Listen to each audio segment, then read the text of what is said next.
Bien, aló, aló, ¿se escucha? Buenas noches, probando. Sí, bien, buenas noches tengan con todos ustedes, distinguida concurrencia. A nombre del Comité Ejecutivo del Partido Político Perú para Todos, les damos la cordial bienvenida a todos y cada uno de ustedes por su presencia.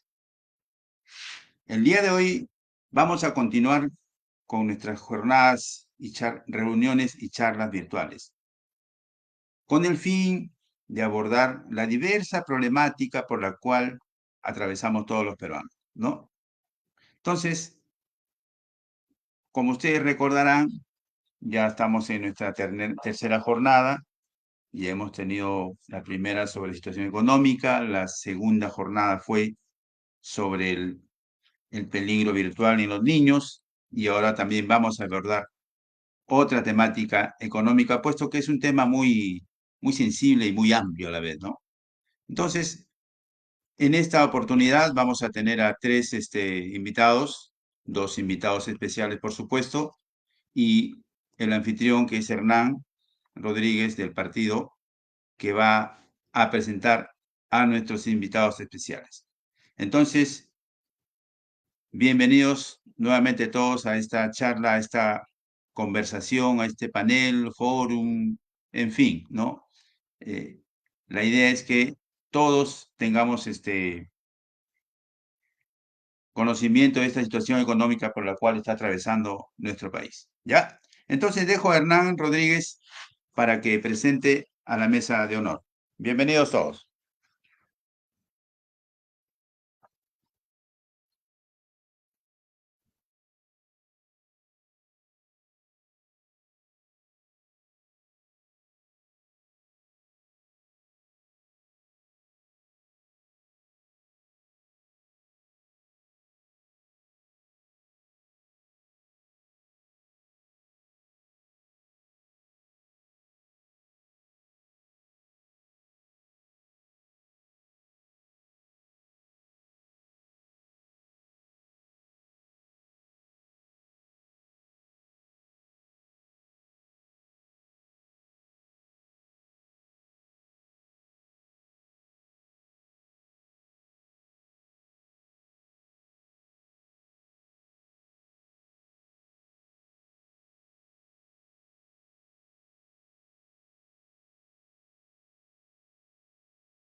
Audio.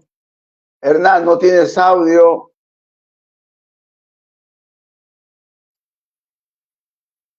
Buenas noches. ¿Me escuchan ahora? Ahora sí, ya abriste el micrófono. Gracias, discúlpeme. Bien, buenas noches con todos. Buenas noches, doctor Farid. Buenas noches con todos los oyentes, con todos los que están, primeramente, buenas noches con la mesa de honor que hoy día nos va a acompañar. Buenas noches con todos los que han o están participando a través del enlace que ya se les ha enviado y a los que también van a participar, ¿no? Después esto queda en la página del partido y luego seguramente van a visitar la página y nos van a ver ahí, ¿no? Con todos ellos, a los que están y a los que van a estar, buenas noches con todos, ¿no? Les saluda Hernán Rodríguez, responsable legal del partido político Perú para Todos, un partido nuevo, un partido de centro democrático y social que pretende presentar una propuesta nueva, una propuesta diferente, ¿no? Creemos en la democracia, creemos que la democracia como forma de organización social debe llevarnos a una sociedad más justa, equitativa y donde la riqueza generada sea también repartida justa y equitativamente, ¿no? además atendiendo nuestra diversidad cultural del país, ¿no? Nuestra organización atiende a todos los sectores, ¿no? A todos los sectores económicos, ¿no? Normalmente se han dividido los sectores económicos, pobres, ricos, clase media, también desde la economía, o desde el ámbito de la economía, creo que lo hacen por sectores, ¿no? Sector A, B, C, D, y creo que hasta E hay. Bueno, todas esas cosas lo vamos a ver ahora con nuestros distinguidos invitados. Bien, entonces a nombre del Partido Político Perú para Todos, vamos a dar inicio a esta jornada del día de hoy, ¿no? Presentando primero a nuestros importantes invitados, ¿no? Por una cuestión de respeto, vamos a presentar primero a las mujeres, a las damas, ¿no? Vamos a presentar a la señorita perdón, a la señora Casey López Beltrán. Casey López Beltrán, ella es, a ver, buenas noches, estimada Casey. Buenas noches, señor Rodríguez. ¿Cómo está? Muy buenas noches. Buenas Gracias por la noches. invitación. La señora Casey López Beltrán es licenciada en administración, es magíster en administración de negocios, tiene un MBA en es magíster en gestión pública y tiene más de 25 años de experiencia laborando en el sistema financiero, ¿no? Y creo en en diversas regiones también, ¿no? Entonces parece ser que el día de hoy vamos a tener un aprendizaje rico y variado, ¿no? Bienvenida a la señora Casey López. Bien, Gracias. también tenemos a alguien que también no necesita ya mayor presentación, creo que ya todo el país lo conoce, ¿no? Es un distinguido economista, un connotado economista, ¿no?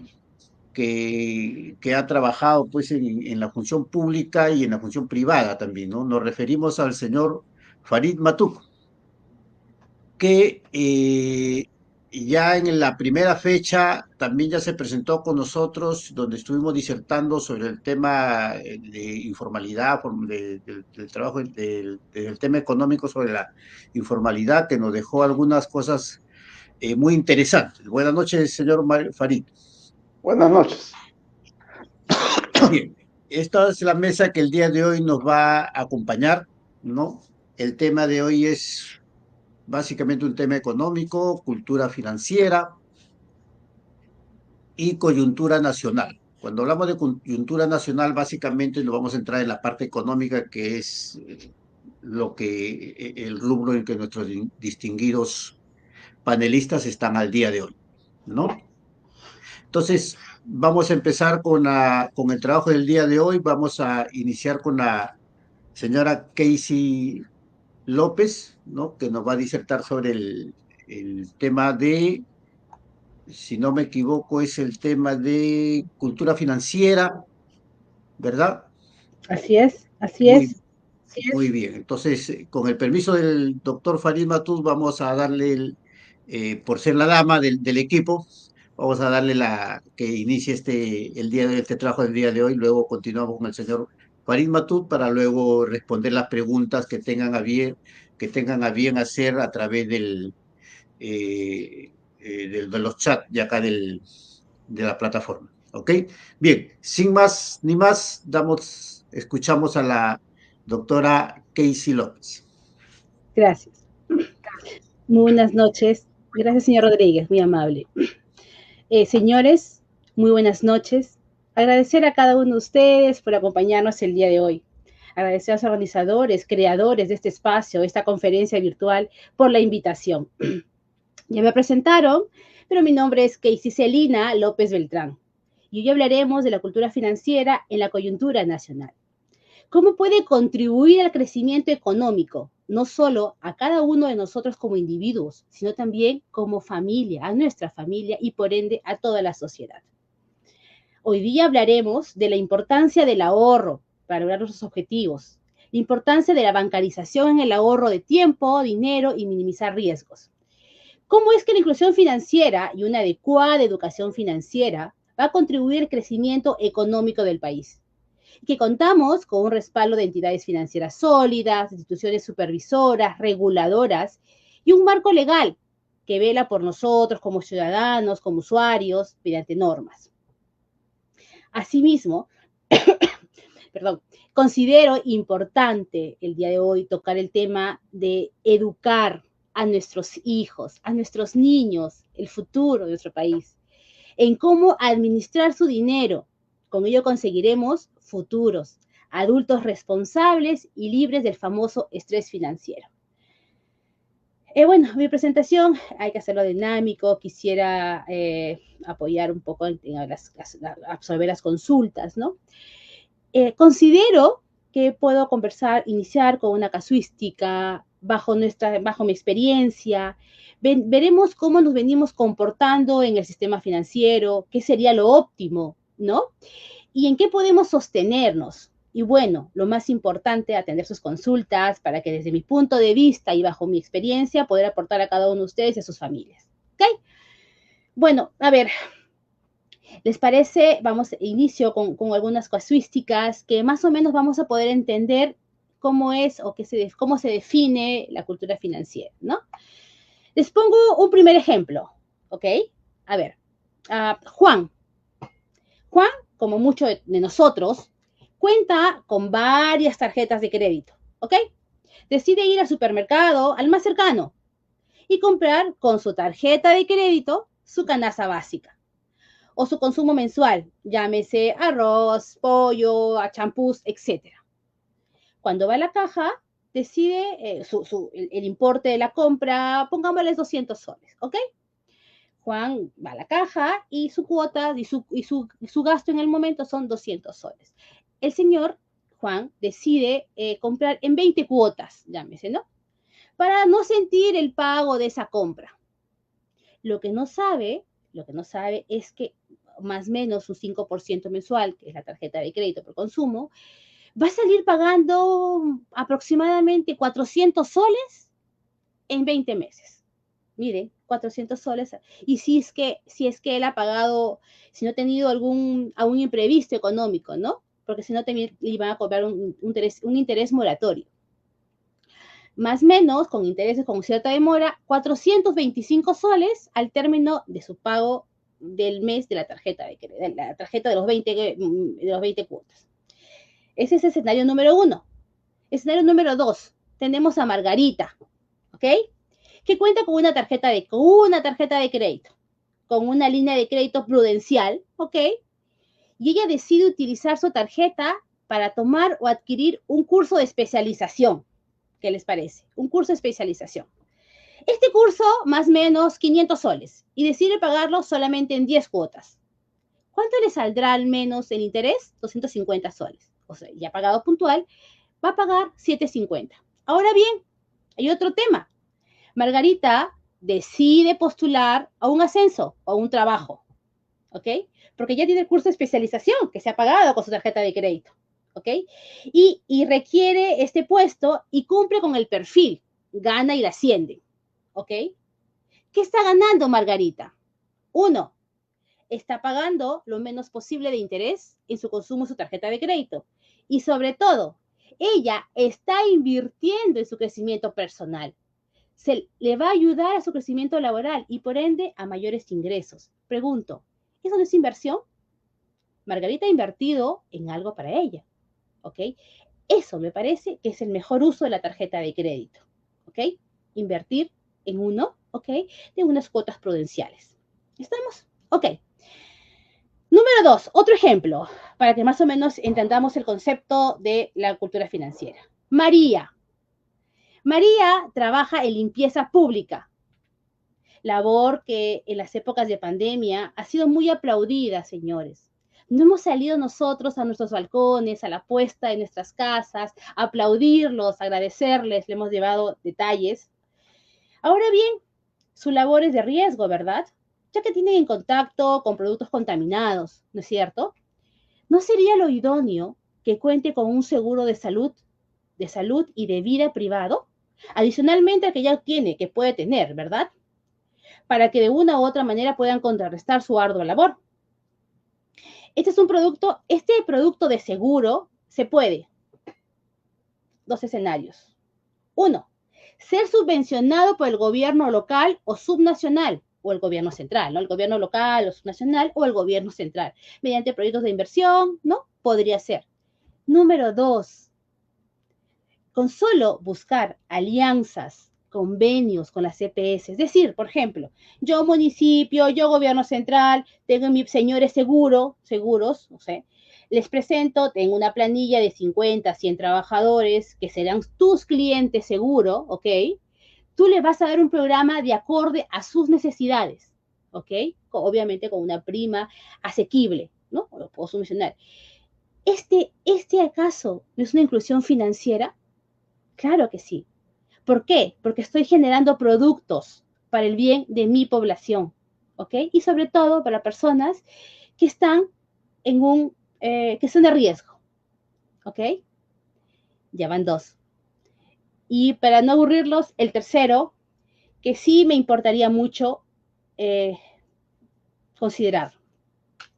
Bajo mi experiencia, yo que hice Celina, he sido bendecida con una niña que actualmente ya tiene 3 años. Próximo va a cumplir 4 años, mi hija. Mi esposo y yo hemos considerado que parte fundamental de su educación debe ser la educación financiera. ¿Ok? Les comento un poco, ¿no? A su corta edad, ella tiene una cajita verde, donde ella sabe que ahí están las moneditas para los imprevistos de la casa, ¿no? Cuando papá y mamá no están en la casa. Ella tiene, aparte, una chanchita, una ñusta, una muñequita, una chanchita ñusta, ¿no? Bien colorida ella, donde se guarda sus propinas y posteriormente algún incentivo que le podamos dar bajo un cuadro de motivación, ¿ok? Le tenemos pegados en la casa un cuadro de motivación, está pegado en la pared, es un incentivo, ¿no? Donde le colocamos a ella caretas felices o caretas tristes de acuerdo a su comportamiento durante todo el día. Entonces, de acuerdo a cómo ella se porta, le hemos decidido que le vamos a poner ahí las moneditas, ¿no? Entonces, esto le estamos ya enseñando a mi hija a lo que es la educación financiera, desde muy chiquitita. Mi esposo y yo, ¿qué queremos? ¿Qué queremos? El próximo año ya pasa el pre-kinder, ¿no? Que se refuerce lo que en casa le enseñamos. Eso queremos. Entonces, como tenemos ya ese chip, mi esposo y yo, de enseñarles, entonces he empezado a indagar, ¿no? Un poco indagar para ver cómo estamos, bajo qué marco nos movemos. Oh, sorpresa, les comento. Empecé a ver qué marcos tenemos.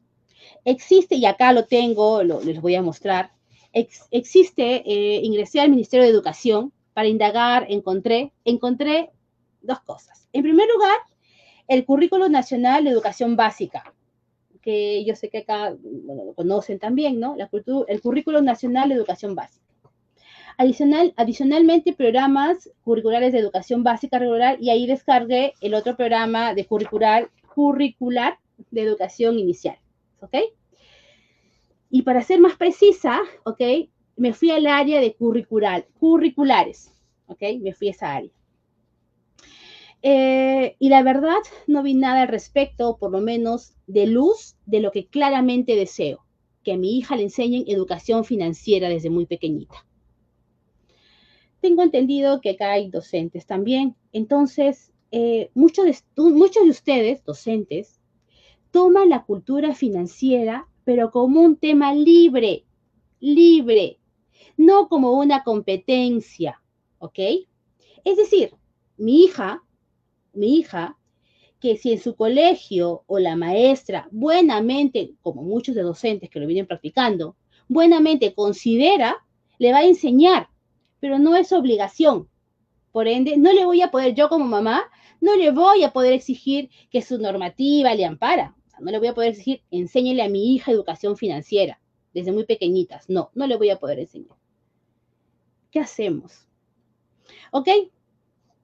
También sé que el día de hoy nos van a acompañar o van a poder ver también posteriormente personas de salud, ¿ok? De salud y decía, ¿qué tengo en salud? ¿Qué tengo de salud? Y bueno, me tomé el tiempo de bajar una información. Entonces, ¿qué encontré? ¿Qué instrumentos encuentro? Encontré la ley de salud mental. La ley de salud mental. Acá la tengo. La imprimí para que un poco nos sirva como instrumento el día de hoy. ¿Ok? La ley 30947. ¿Ok? Donde nos habla el problema de la salud mental. En el problema de salud mental nos habla, ¿no?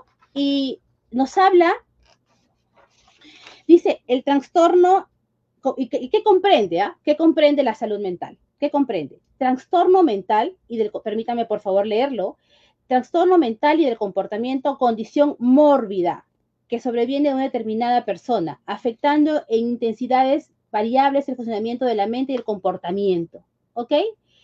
Ahora, ¿qué es una condición mórbida? Es una enfermedad primaria. ¿Ok? Es una enfermedad primaria. ¿Y qué es una enfermedad primaria? Un poco indagando, decía, ¿qué encuentro, no? La enfermedad primaria son aquellas que aparecen sin advertencia, que no están relacionadas con ninguna condición que hayas experimentado previamente. ¿Ok? Miren, son aquellas que aparecen sin advertencia.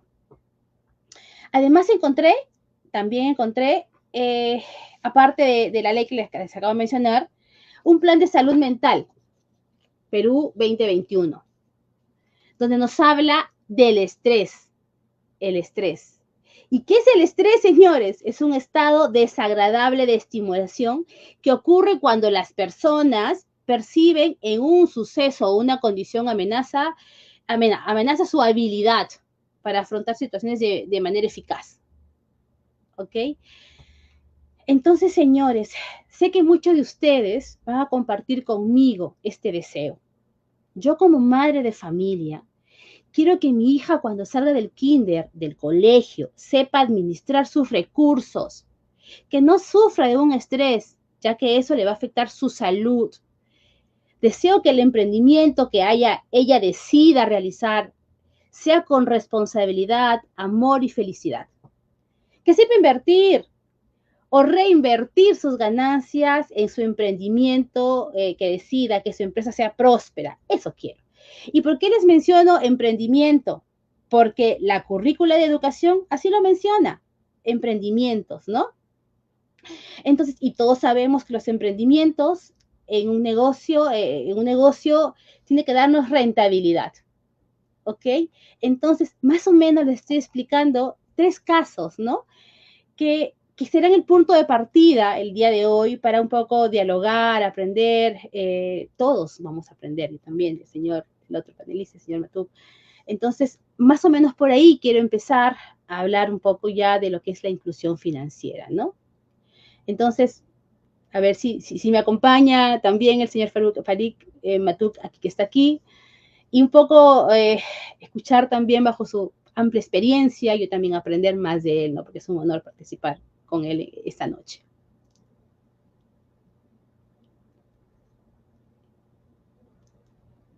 Muchas gracias, doctora Keisy López, por este didáctico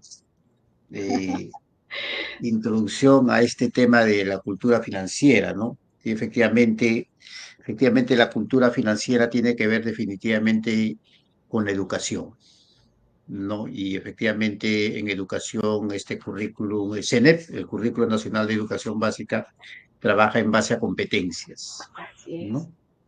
Y una de las competencias en el área de ciencias sociales está la competencia financiera, básicamente, ¿no? Actúa responsablemente o gestiona responsablemente los recursos financieros. Así se llama textualmente, creo, esa competencia de ciencias sociales. Pero efectivamente no se está tocando, no se está abordando con la profundidad que se necesita.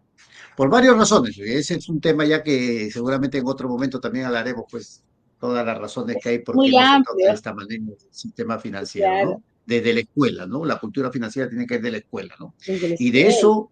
eso adolecemos, pues. Eso adolecemos y justamente eso también lo que es uno de los factores del problema que tiene que ver con la cultura del ahorro, ¿no? En el Perú casi no hay cultura de ahorro. Mi abuelita y hasta mi mamá, yo recuerdo que le tenían miedo a los bancos. Sí. ¿Por qué? Desconfianza en los bancos, que se van a agarrar mi plata, tenía más seguro debajo del colchón que Colchón, deja en el una colchón, agencia claro. bancaria, ¿no? Eso tiene que ver con una cultura, ¿no? De repente estas nuevas generaciones ya están más inmersos en esta cultura, está el YAP, el PLIN, todas estas, eh, forma de dinero virtual, cómo transita el dinero virtualmente, ¿no? Bien, eso seguramente va a venir las preguntas y vamos a ir absorbiendo poco a poco. Bien, Claro. ahora tenemos al doctor, ahí esperemos las preguntas, doctora, vamos a estar atentos ahora a la intervención del doctor Farid para luego continuar con el trabajo, ¿no? Nuevamente agradeciéndole, doctor Farid, lo escuchamos. La coyuntura nacional, doctor. Dos cosas básicas, doctor, que nos interesan. No sé si por ahí usted podría de repente orientarnos, ¿no? El crecimiento económico, ¿no? Ya hasta ahorita toda la prensa, por lo menos todos los que han salido a decir que no va a haber crecimiento. ¿Será cierto eso en verdad que no va a haber crecimiento? Queremos escucharlo, doctor. Bien, el tema del crecimiento, yo creo que lo podemos dividir en tres factores. Un factor que es propiamente el de la gestión interna, que es la responsabilidad en lo operativo del Ministerio de Economía y Finanzas y del Banco Central. Y en lo de más mediano plazo, en el Congreso de la República, en las leyes tributarias. El otro factor son los factores externos. Viene la pandemia, no es algo producto de una mala gestión. ¿Cómo se responde? Puede ser un problema. Pero es un factor externo. Viene China, se desacelera y ya no compra. Es un factor externo. Viene una crisis como la del 2009 y se derrumbó todo y no nos compran lo que vendemos. Viene la guerra de Ucrania y sube el precio de la urea. No es que el gobierno haya hecho algo mal. Y el tercer factor es el factor climático. Nosotros tenemos la experiencia de muestra que cuando viene el niño, arrasa con todo, y no solamente acá, sino en el mundo. Si hoy día han visto fotos de Nueva York, que supuestamente es una ciudad moderna, desarrollada, un país próspero, se ha inundado sectores de la ciudad porque no tienen drenaje. Pues la lluvia ha sido muy grande. Entonces, eso causa un perjuicio económico obvio. La gente no puede salir de sus casas, los negocios no pueden abrir y produce un perjuicio económico. Entonces, lo que hay que tener presente para un año malo como el actual es qué está ocurriendo. Entonces, yo creo que en esto hay básicamente un primer factor que es el climático. Yo he venido publicando en Twitter, lo pueden ver, como yo insisto que hemos tenido un año del niño. A todo el mundo le consta que este invierno no ha sido invierno. No ha habido invierno. Uno puede usar sayonara dentro de su casa. Inimaginable en invierno. La cantidad de frazadas que se ponía para dormir este invierno ha sido mucho menos. Entonces todo eso perjudica la actividad primaria, la actividad agrícola, que es el sector que genera más mano de obra y genera más mano de obra en la base de la pirámide. ¿Por qué? Porque vino el niño. Y somos el país que somos. Y aún así, en países desarrollados, como lo que acabo de describir en Nueva York, produce un perjuicio. El segundo elemento, creo yo, es que el Banco Central ha mantenido y mantiene el dólar muy alto, que hace que las cosas importadas sean más caras y que la inflación sea la que sea. No hay que olvidar de que el dólar empezó a subir con la pandemia, después vino la elección de Pedro Castillo y siguió subiendo, y el dinero que tenemos ahorrados en las reservas internacionales para una crisis nunca se usaron. Entonces la pregunta es si lo que vivimos con la pandemia no fue una crisis y lo que vino después no fue una crisis, entonces, ¿qué es una crisis? Tenemos dinero ahorrado que nunca fue usado. Y en adición a eso, eso afecta directamente al consumidor, el precio del dólar. En adición a eso, los que tienen negocios, a los que están aptos para recibir un crédito, el Banco Central mantiene las tasas de interés altas, porque los bancos comerciales, finalmente cuando quieren colocar, le piden dinero al Banco Central, el Banco Central les presta a los bancos comerciales y los bancos comerciales le prestan a los negocios.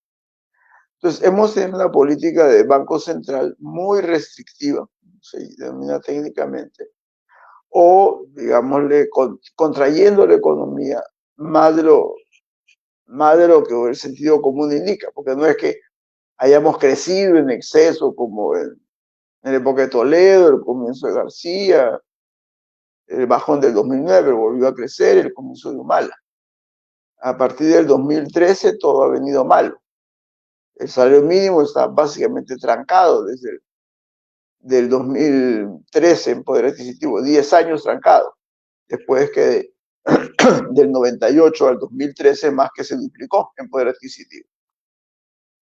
Entonces tenemos un Banco Central y ahí yo creo que es pertinente a ustedes como partido político, responsabilidad de Pedro Castillo de ratificar a Julio Velarde como presidente del Banco Central. Eso fue su responsabilidad exclusiva. Y a quienes él escuchó y a quienes adjudican esa virtud. El otro elemento es que el MEF tiene una ley que viene heredada desde el 99, el del dichoso déficit fiscal, y el Congreso no ha querido subir los impuestos. Entonces nosotros tenemos una presión tributaria ridículamente baja, tenemos la mitad del promedio de Latinoamérica, entonces no hay plata para nada.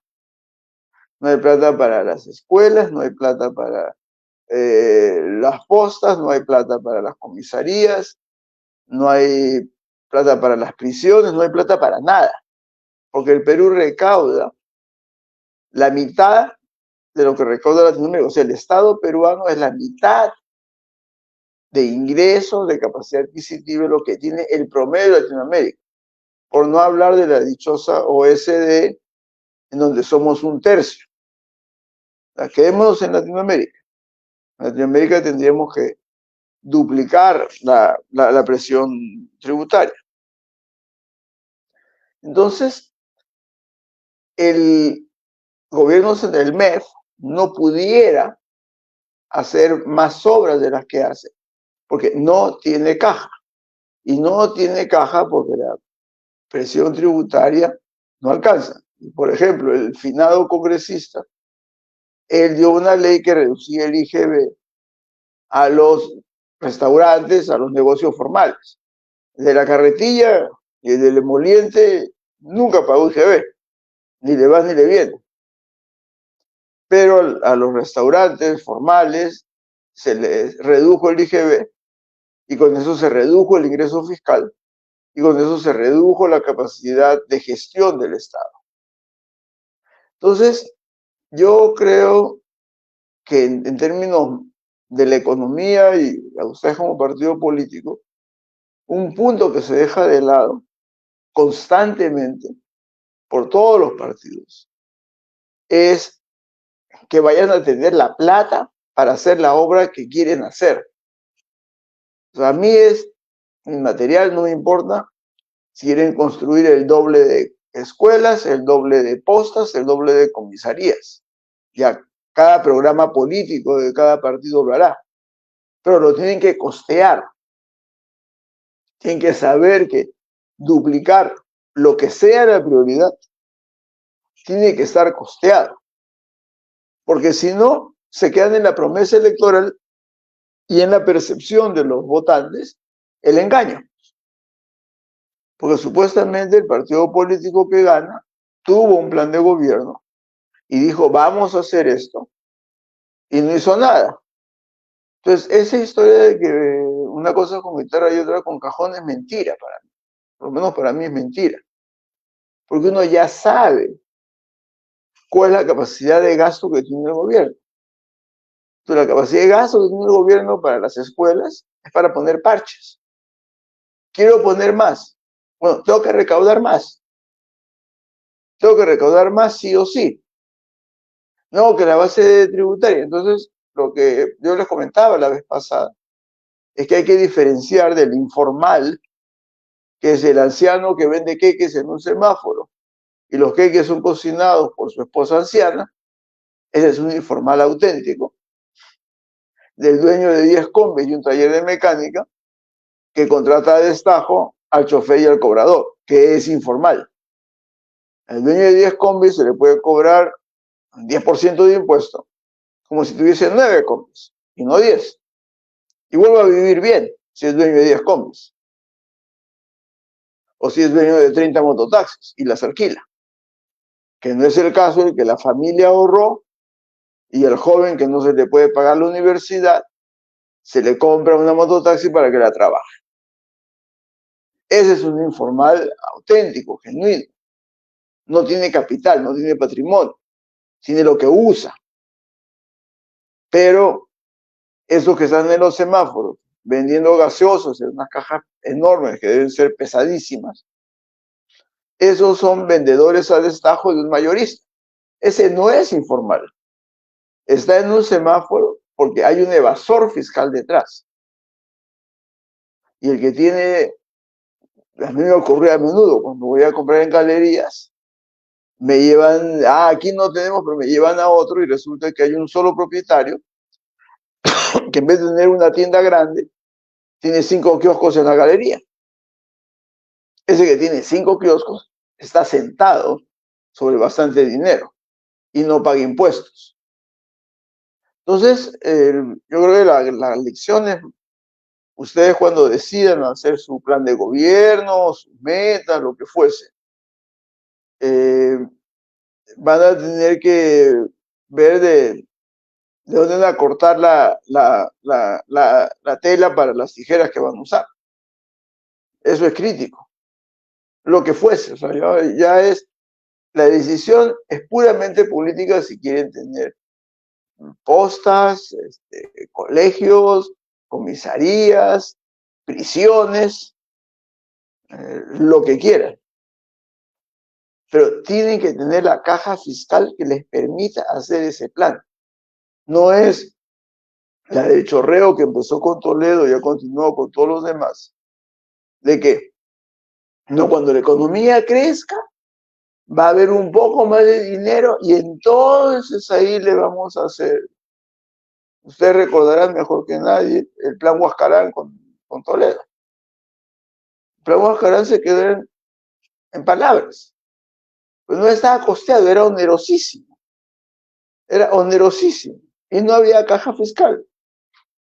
O sea, yo no soy especialista en educación, yo no sé si era la mejor acción o la peor.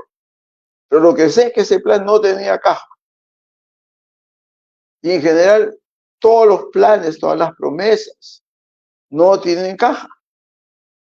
Entonces, aquí el tema central es de que, como organización política, ustedes van a definir qué es la sensibilidad que tiene un partido político de ver qué es lo importante. Por ejemplo, Pedro Castillo, con el lema de no más pobres en un país rico, pescó la sensibilidad, arrasó con Verónica Mendoza, recontrarrasó con Marco Arana, tuvo la sensibilidad para ocupar el primer puesto en abril, tuvo la sensibilidad para generar la bancada congresal más grande con Perú Libre, que fue en la primera vuelta. Pero lo que se prometía era totalmente insensato porque no se presentó ninguna ley que generase el ingreso monetario para ello. No se presentó. Y mi consejo con todo el cariño del mundo es para ustedes que escojan lo que escojan. Quiero que haya un centro de educación inicial cada 1000 personas. Quiero que haya una universidad pública de ciencias y de letras completas y que todas tengan facultad de medicina en cada capital de provincia. Lo que fuese. sea, ustedes verán que es lo mejor. Ustedes son los que tienen la sensibilidad. Pero lo que no pueden dejar atrás es cómo lo van a financiar. Entonces, es encontrando evasores fiscales, elevando la presión tributaria en algunas actividades, haciendo, por ejemplo, el caso del agua. Ha salido hace poco por la Universidad del Pacífico, que tiene 0 de comunista, 0 de 0, que en tales distritos de Lima se consume más del doble. En otros países, al que consume por encima de lo normal, le pone una tarifa así, que el agua fuese oro, de lujo. Y eso le va a dar caja a Sedapal para que pueda poner tubería de agua y desagüe a la última vivienda que hay en Lima y en general en todo el Perú. Pero tiene que tener la voluntad de que en aquellos lugares donde ni me preocupo por arreglar el baño, o dejo la manguera tirada cuando lavo mi carro, porque el agua no me cuesta. Cuando el que compre en cilindro, esa agua de cilindro cuesta 5 o 10 veces más que el agua entubada que vende Sedapal en cualquier barrio. Entonces ahí, más allá, ustedes tienen que establecer, esa es la tarea política, establecer qué es lo prioritario con lo que ustedes van a hacer sintonía con la mayoría de los votantes. Es una tarea exclusivamente de ustedes. Pero una vez establecida esa prioridad, tienen que costearla. Eso es lo que le debe dar verosimilitud y no que sea el partido número 1000 que viene con unas promesas. Las promesas se perciben como imprescindibles, que son necesarias. El partido X llega al gobierno y no hace nada, de nada, de nada, de nada de lo que prometió, con la excusa de uno es con guitarra y otro es con cajón. Nada más.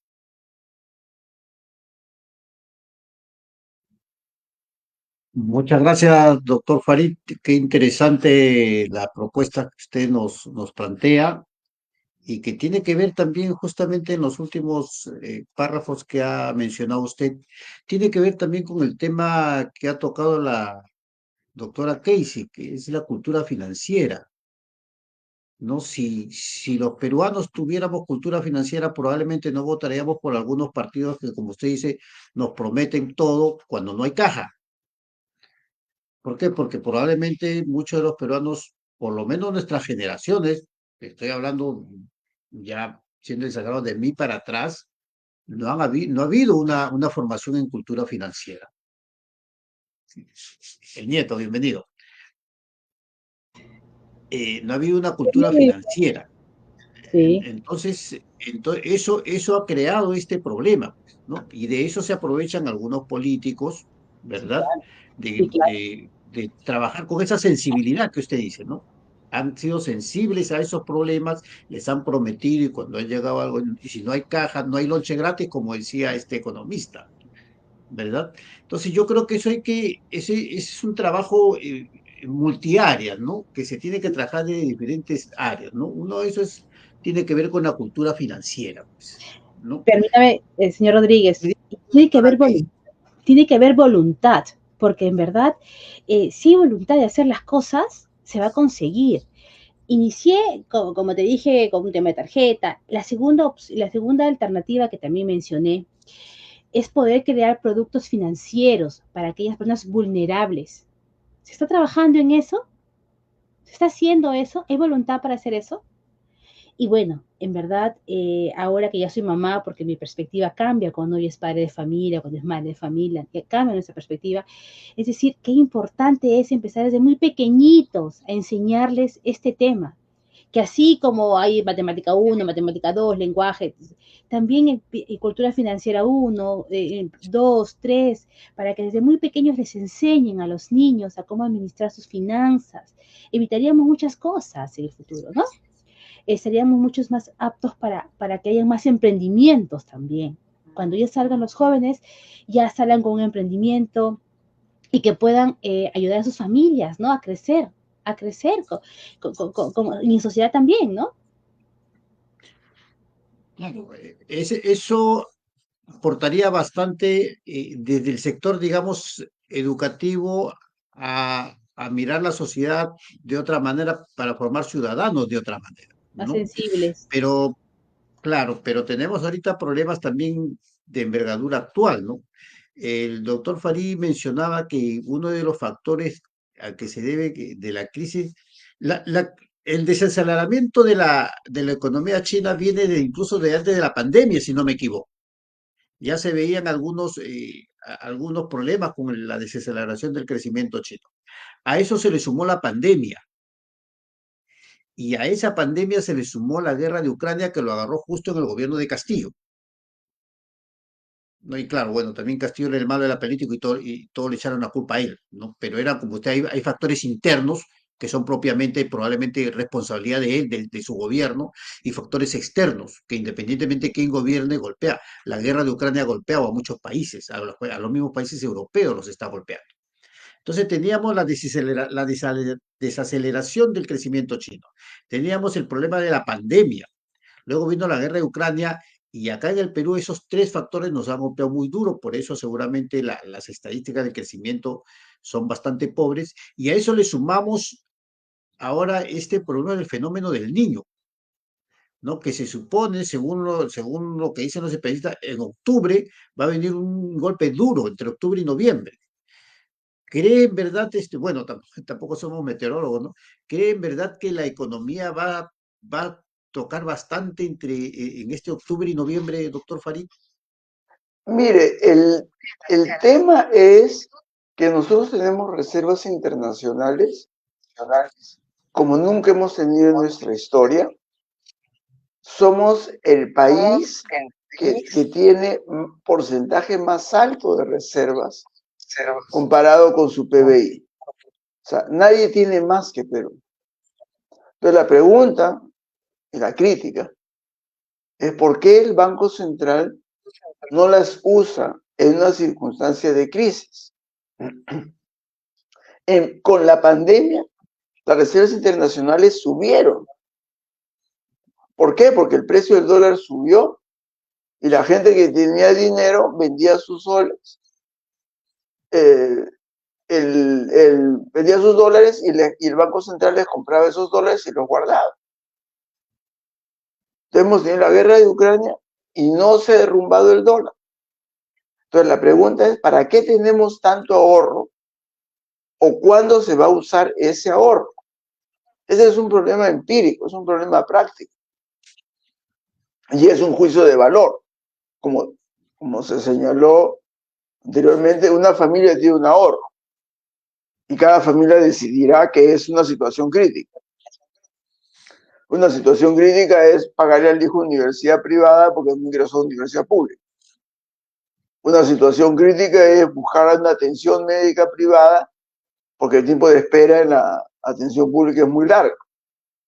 Pero cada familia, de acuerdo a sus ahorros, por sus capacidades, toma decisiones. Aquí nos llega una crisis tras otra y cada vez tenemos más plata ahorrada. Entonces, para mí el problema práctico es cuándo se va a empezar a gastar ese dinero de ahorro. Y de otro lado, la cobertura que da el Estado es mínima.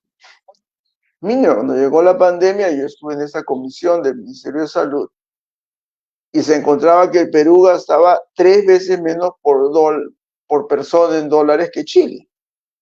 Entonces, obvio, gastas 3 veces menos, tienes 3 veces menos máquina de hacer oxígeno, tienes 3 veces menos camas UCI, tienes 3 veces más muertes. Obvio, no hay ninguna sorpresa.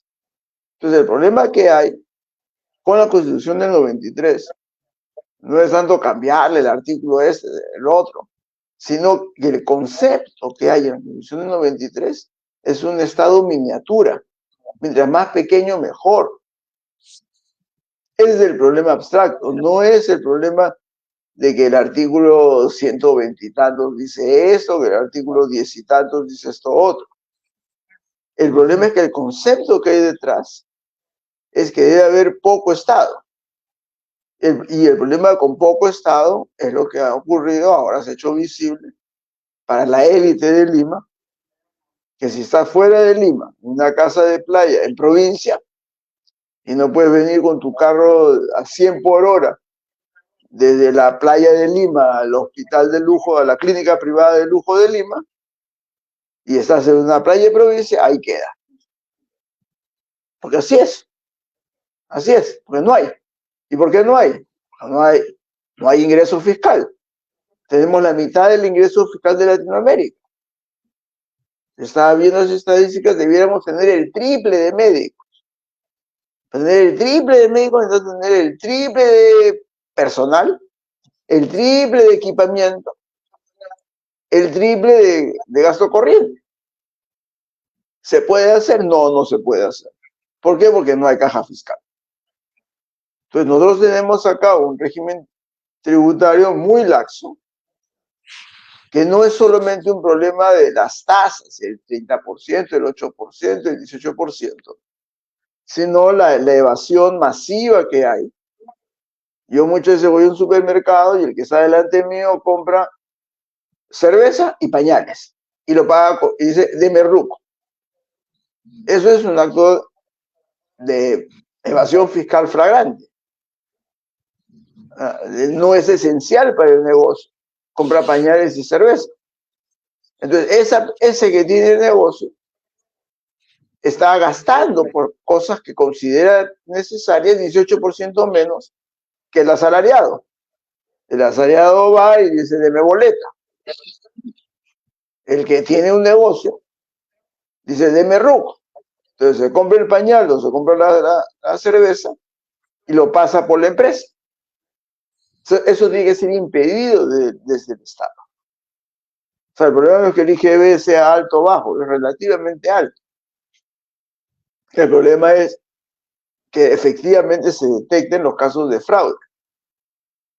Como yo les digo, el caso de esos vendedores ambulantes, hay que diferenciar entre el vendedor ambulante, que es un trabajador a destajo, esos que venden dulces con una mochila atrás y que dice 2 por 5 soles, ese es un trabajador a destajo de un mayorista. Ese no es un ambulante. Ese lo habilitan en la mañana, sale a trabajar 12 horas y liquida en la noche. Es un trabajador a destajo, no trabaja con capital propio. El que a veces en el semáforo hay unos vendedores que siempre son los mismos y que venden el árbol de Navidad en diciembre, venden la bandera peruana en julio, venden los globos en carnavales. Esos son habilitados por un tercero, son trabajadores a destajo de un tercero.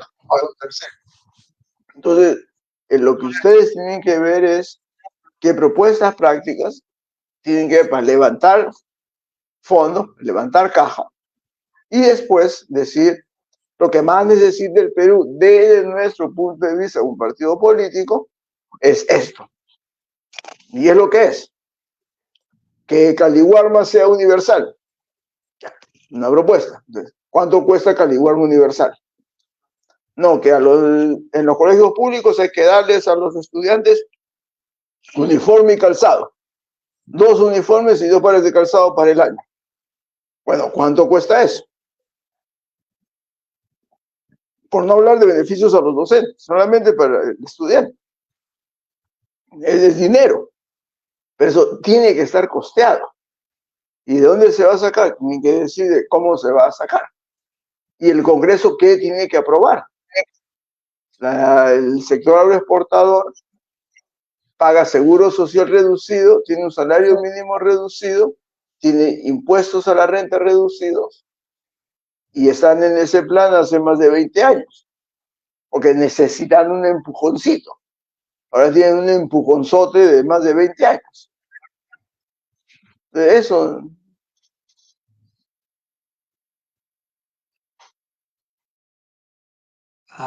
Qué interesante, doctor. Sí, efectivamente, además de lo que estábamos señalando al comienzo, que no hay una cultura de ahorros, como lo exponía bien la doctora Casey, tampoco hay una cultura tributaria, ¿verdad? Entonces tenemos problemas ahí desde la escuela. Pero eso tiene que ver también con, doctor, con la confianza, ¿no?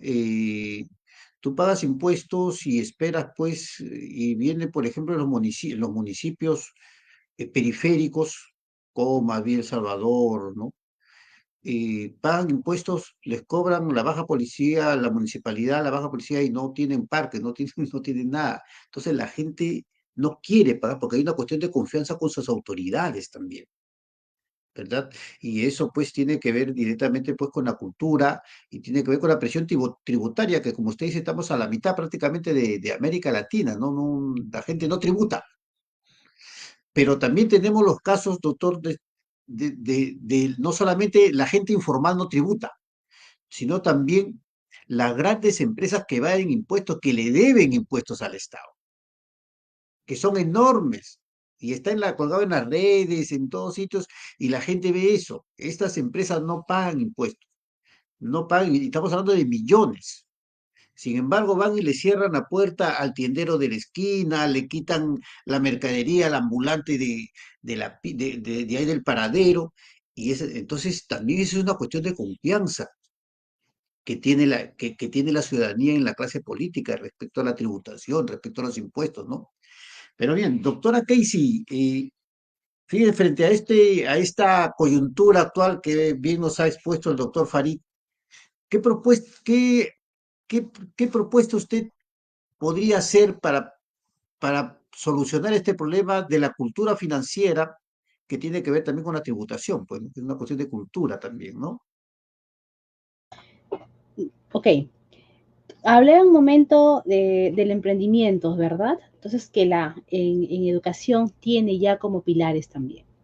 Entonces, esto de la tributación es parte de enseñar a nuestros hijos, desde el momento que ya empiezan a formar sus emprendimientos, decirles que es necesario de que tengan que pagar sus impuestos. En primer lugar, ok, cuando ya se empiecen a formalizar, cuando ya se empiecen a crear empresas, uno es formalizar, formalizar. Eso es lo que se requiere, en primer lugar, ¿no es cierto? Que tengan su RUC, que sepan que si yo me formalizo como persona jurídico natural, voy a tener acceso a, ¿no es cierto?, créditos, ¿ya? Y también tengo mi obligación de tributar correctamente. Pero hay que enseñarles de muy pequeños que si yo tributo, me va a ayudar a también en un momento, ¿no? Para otros tipos de servicios que el Estado te va a brindar. Entonces, todo parte, señor Rodríguez, de una muy buena educación, pero no es una educación así nada más, una educación así, como dicen, a media caña. No, tiene que ser desde muy pequeñitos, desde el colegio, ¿no? Que sea una educación financiera 1, 2, 3, ¿no? Desde primaria, secundaria, ya para que cuando salgan, ya con la universidad, sepan, ¿no? Lo importante que va a ser consolidar sus empresas, formalizarlas, tributar correctamente, ¿no? Siendo honestos también. Porque, como decía el doctor Faris hace un momento, hay personas que no tributan, porque se creen muy vivos, ¿no? Porque no lo quieren hacer y pudiendo hacerlo, ¿no es cierto? Entonces, eso también parte desde muy pequeños, enseñarles lo importante que es tributar y para qué se va a invertir, ¿no es cierto? Y ahí necesita que entidades como la SUNAT indique, les explique a los niños, se les explique desde muy pequeños, esto se hace con tu recaudación, esto se va a hacer con esto. Esa es información, esa es educación, esa es cultura.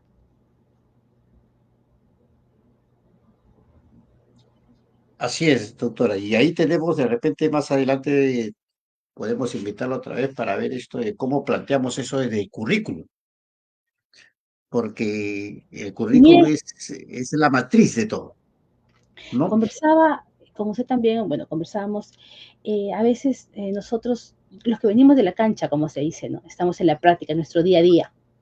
Hay muchas personas técnicas en el Estado muy bien preparadas y saben cómo se maneja, qué aportes se pueden dar. Así como educación, hay personas muy capacitadas, personas con muchos conocimientos que pueden aportar y saben directamente, mira, vas a ir acá, y esto articulas, SUNAT, articulas, perdón, educación, salud, y miren, y podemos hacer líneas en generales, ¿no? Que ayuden, que se pueda hacer de una manera macro, ¿no? E igual pasa con el gobierno, los gobiernos locales, ¿no? Tuve la oportunidad de poder asesorar a algunas municipalidades, al gobierno subnacional, ¿no?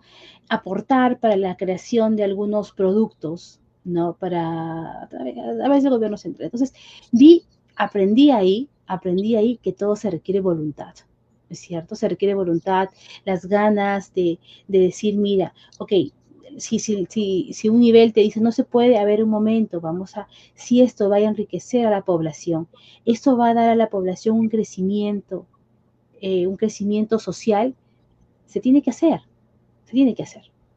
Pero todo en conjunto, de manera armónica, ¿no? Así es, doctora, efectivamente. Y fíjense respecto a ese tema también, doctora, hay dos cosas importantes que usted ha señalado, ¿no? Y que la doctora también, ¿no? Que es el tema de la economía tiene que ir de la mano con las promesas que uno haga en campaña, ¿verdad? No podemos ir prometiendo las cosas que la caja no nos va a permitir. Y la caja tiene que ver pues, con la presión tributaria, con la recaudación de impuestos, ¿no? Con la capacidad de ahorro de no solamente de la familia, de las personas, del país, etcétera, ¿no?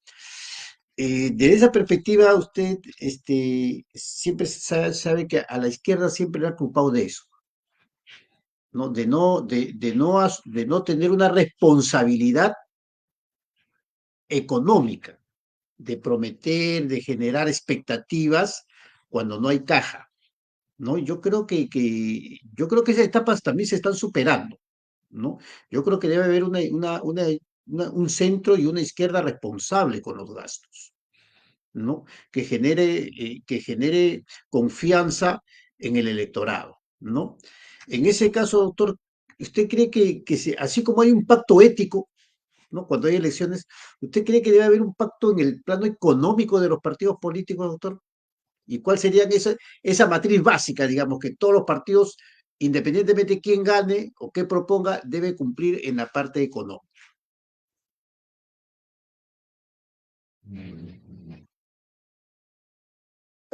No le veo viabilidad. Volviendo al caso de los municipios que mencionó hace unos minutos. Usted viene a San Isidro y el municipio tiene tanta plata que saca flores que se ven bien para poner flores que se ven aún mejor. Se viene a San Isidro y tiene el serenazgo en bicicleta, un tanto, el serenazgo que está en moto, otro tanto, y el serenazgo que está en camioneta, y encima el patrullero de 2 comisarías en San Isidro. Entonces, lo que usted tiene es en la ciudad un desbalance muy grande en los recursos. Un desbalance muy grande. Yo cuando fui candidato congresal el 2020, planteé que como muchas capitales de Latinoamérica, usted fusione la provincia de Lima, la provincia del Callao, anexe el distrito de Asia, anexe el distrito de Matucana, en la carretera central, y haga un gobierno provincial con una mejor gobernanza, no un consejo municipal, sino algún tipo de asamblea, algo de 40 personas, pero elegidos por los distritos, digamos, y tiene que hacer una caja única en la ciudad de Lima. Porque usted tiene distritos que le sale por las orejas el serenazgo y otros de que el distrito es tan grande que no hay serenazgo de la tierra que alcance. Además, por la naturaleza del territorio, los distritos que se han creado sobre lo que era suelo agrícola son relativamente más planos que los distritos que se han creado sobre suelo eriazo, que es mucho más rugoso. Y es más caro, todo es más caro. Tener un parque en lo que antes fue un arenal es más caro que tener un parque en donde antes fue una hacienda. No hay ningún misterio. Usted tiene las redes de acequias que vienen desde antes de la colonia Y en San Isidro se tiene una mega sequía que sale del río Surco, que baja toda la Javier Prado, y con eso tiene todos los parques que bajan de la sequía. Pero si usted está en el Agustino o está en Comas, nunca hubo sequía en los últimos 1000 años. Es más oneroso tener un parque, pero todos vivimos en la misma ciudad. Entonces usted necesita tener una caja única, por ejemplo, y un tipo de gobernanza en la ciudad diferente. Ahora, con respecto a los impuestos, el problema que hay es de que la naturaleza humana hace que las personas procuren evitar el pago de impuestos, lo procuren evitar. Y lo que ocurre es que las empresas más grandes que tienen más caja contratan estudios de abogados para dilatar los juicios, cosa que el dueño de un negocio donde trabaja él y 3 empleados, le viene la multa y no tiene el dinero para contratar un estudio de abogados y llegar hasta el Tribunal Constitucional, como es el caso de Telefónica. Entonces tiene dinero, contrata al estudio de abogados. Entonces ahí usted lo que necesita es tener una autoridad tributaria mucho más potente en términos de poder irse a los grandes. Pero ahí viene el tema de las leyes del Congreso. ¿Por qué puede una empresa grande irse al Tribunal Constitucional y no pagar? Porque hay una ley que lo permite. No es que sean abusivos, sino es de que la ley lo permite. Como por ejemplo en Suiza, la papeleta por el semáforo es un porcentaje del precio del vehículo. Pues si usted tiene un carro de $100,000 y le ponen una multa de $10, se cruza todos los semáforos en rojo sin problema. Pero si tiene un carro de $10,000, la multa le resulta onerosa. Entonces ahí es tema de cuál es la legislación vigente que usted tiene. O por ejemplo en Singapur, el carro, si usted quiere tener un carro propio, el carro le cuesta 3 veces más que puesto en el Callao.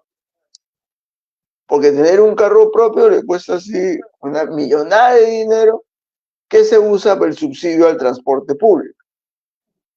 Y la placa tiene que pagar unos $5,000 al año para renovar su placa.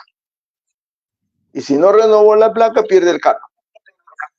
Y pierde el carro, ahora se lo chatarrean si no paga la multa. Aquí hay una ley que impide que los vehículos detenidos sean chatarreados. Entonces usted tiene cementerio de carros que ya no lo recoge nadie, pero no los puede chatarrear y por lo menos sacar 5 soles por la chatarra del carro. Esas son leyes. Pero lo que ustedes también tienen que tener en el plan de gobierno es un conjunto de modificatorias de leyes que permitan, por ejemplo, el caso de las combis. Usted pone un chofer sin brevete y lo único que hacen es poner una papeleta al documento de identidad. Pero la ley le impide agarrar y llevarse el vehículo y ponerle una multa de 10,000 soles al vehículo. Porque no es que alguien sin brevete se encontró con una combi y se subió a la combi y maneja la combi. Si no tiene usted un dueño de 10 combis, que ha resultado que sabe que pone una persona que no tiene dónde caerse muerta, la pone a manejar sin brevete y su vehículo nunca va a ser capturado. Eso es una ley. Pero ustedes deben ir viendo es un conjunto de especialistas que hay hartos, que les digan qué modificatorias son del plano puramente legal. Y la onerosidad de tener un vehículo privado, y esa plata se traslada al transporte público, igual que les dije lo del agua. Usted gasta el doble de agua de lo que puede gastar una familia, y esa plata para Sedapal la usa para poner agua hasta el último lugar y poner desagüe hasta el último lugar.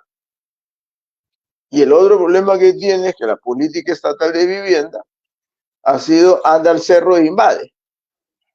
Hasta los 60, mal que bien, los gobiernos hacían unidades vecinales, la más antigua, la de Mirones. Las últimas fueron con Belaúnde del 80, que es unas 4 cosas. Pero después, ¿cuál es la política de vivienda? Con Velasco, vete e invade El Salvador. Con Fujimori, vete e invade Huaycayo. Con nosotros, anda, vete e invade Ventanilla. Esa es la política de vivienda del Estado. Entonces, ustedes tienen que ir viendo los sectores. El camino más práctico es que vean los ministerios, busquen un especialista y qué cosa es normatividad pura y qué cosa va a implicar harto gasto fiscal. Por ejemplo, el tema de vivienda va a tener que haber un gasto fiscal. Nada más. Así es, doctor, qué interesante. Un tema nos va llevando a otros temas y efectivamente, pues también hay un problema de, efectivamente, el crecimiento económico también tiene que ver con la legislación y ahí es trabajo del Congreso, pues dar esas leyes que permitan una adecuada administración y un adecuado crecimiento armonioso del país, pero no se está dando. A veces el Congreso también legisla de espaldas también al país, ¿no? Y por eso es su bajo reconocimiento en la población. Casi más del 90% no quiere al Congreso, con algunas excepciones naturales de algunos congresistas, pero en general no lo quiere, ¿no?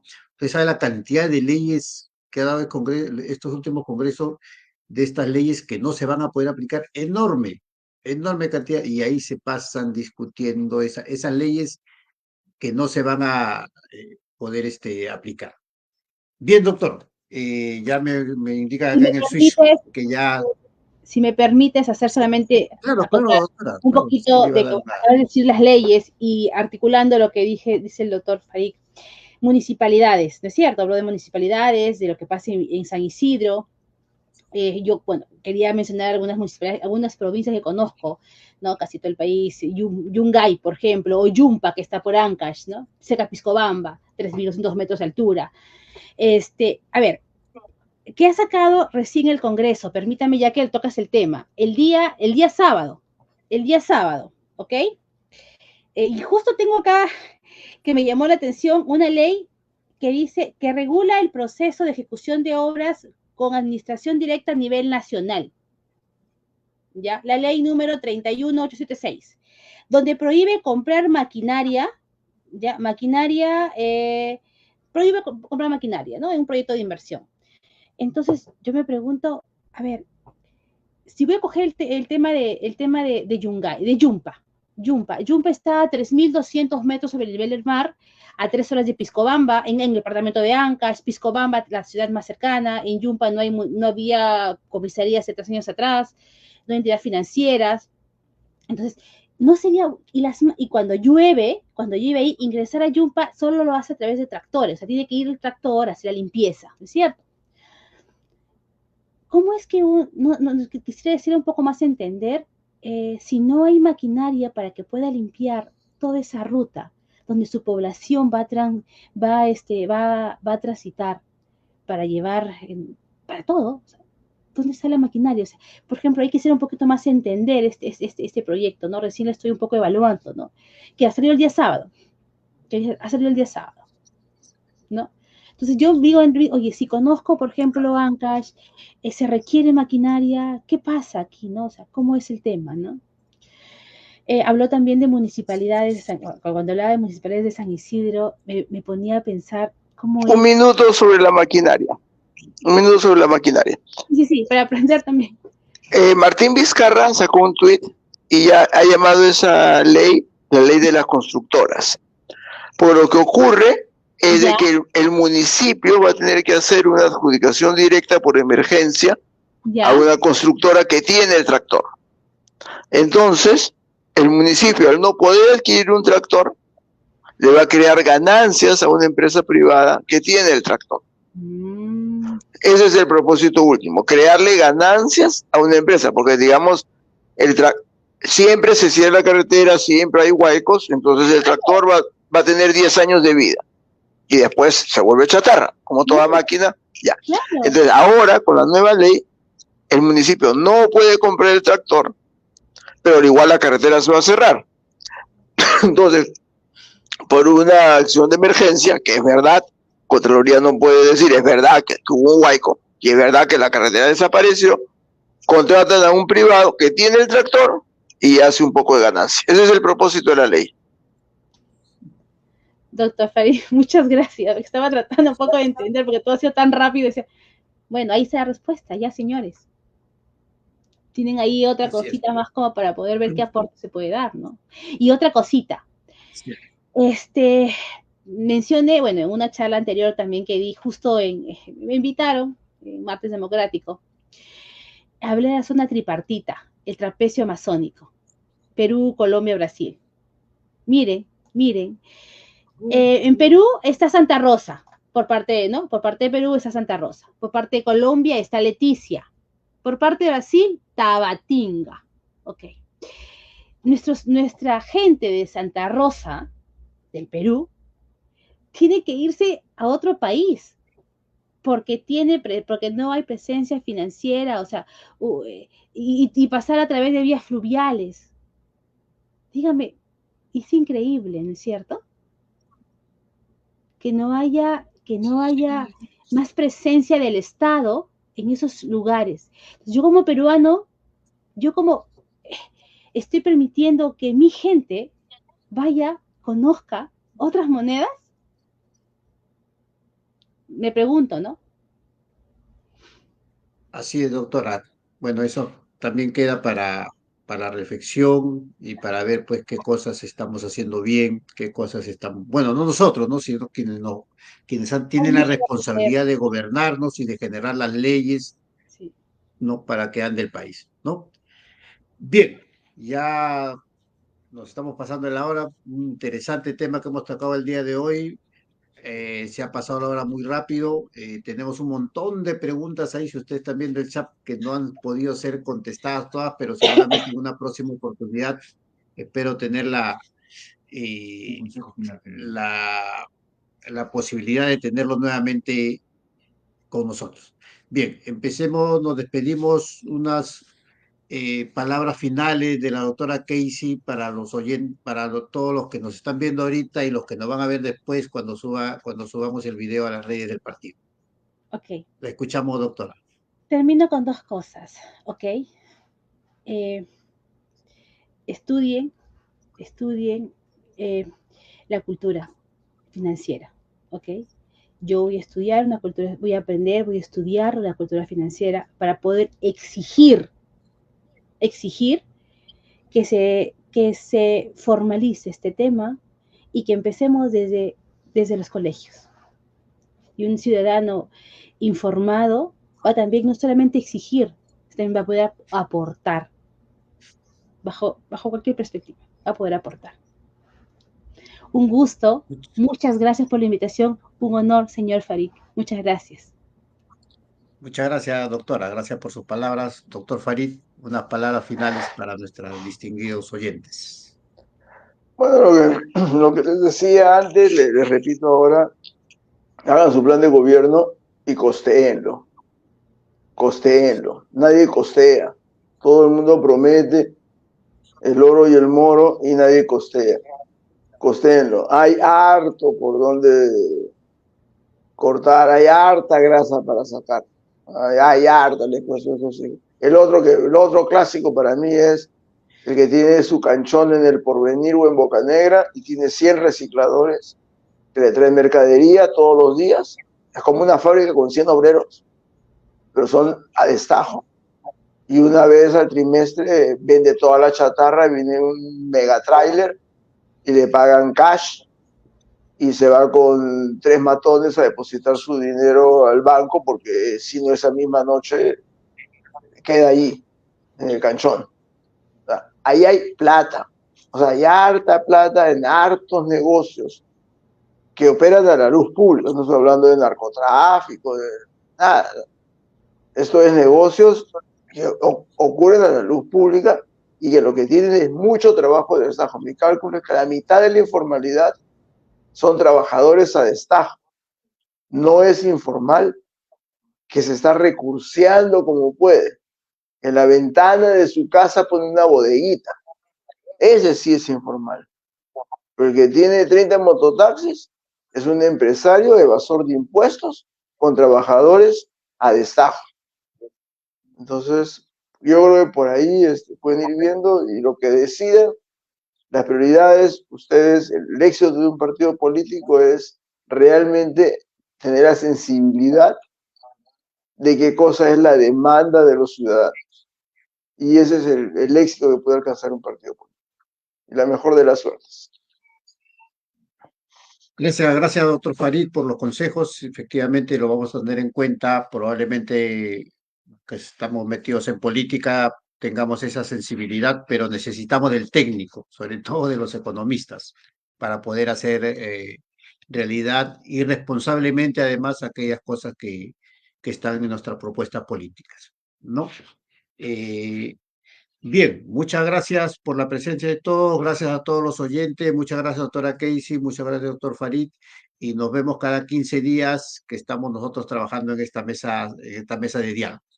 Buenas noches con todos, buenas noches a los oyentes, buenas noches, doctores especialistas. Muchas gracias. Buenas noches con todos.